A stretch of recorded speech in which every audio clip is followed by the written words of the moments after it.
Hello, you join me where today I've been testing Ping's new G25 range of irons through hybrid, fairway woods and driver, which I've got here I'm going to talk about now.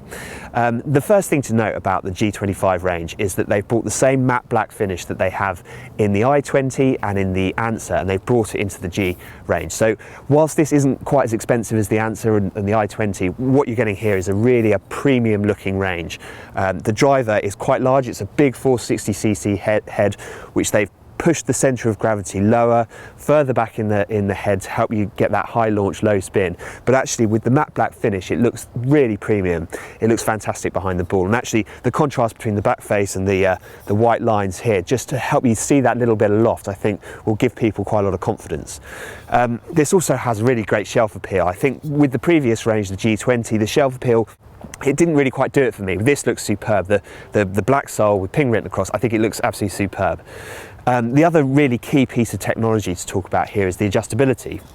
They brought the same adjustability that there is currently in the Answer range, so you can adjust this to add and take away a little bit of loft, which closes and opens the club face. So I've had the chance to get out on the golf course and test this all the way through today, and as I say, this just does exactly what the engineers have set out to do. It is a very high launching, easy to hit driver. I found that for me it sort of encourages me to make quite an easy swing because it just pops the ball out on a really good flight, high flight, and it's one of those things that for me it's a sort of perception issue that I sometimes have. I feel as if a high flight sometimes might equate to too much spin, but actually when you see what the TrackMan data is doing, and when you see actually how far it's going when you're on the golf course, you realise it is high launch and low spin.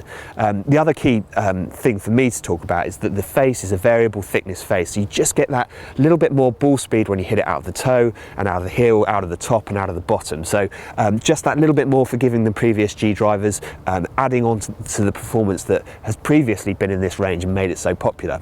My final point is that I think this is the best feel of any of the G range that there's been in the past. I think the combination of a really well balanced shaft, the stock TFC shaft that Ping have put in it with the head just works beautifully. I think the feel that you get off the face is absolutely superb. The sound actually at impact might be a little bit louder than I tend to like, but that did not put me off one bit. I thought it was absolutely superb the way it came off the club face.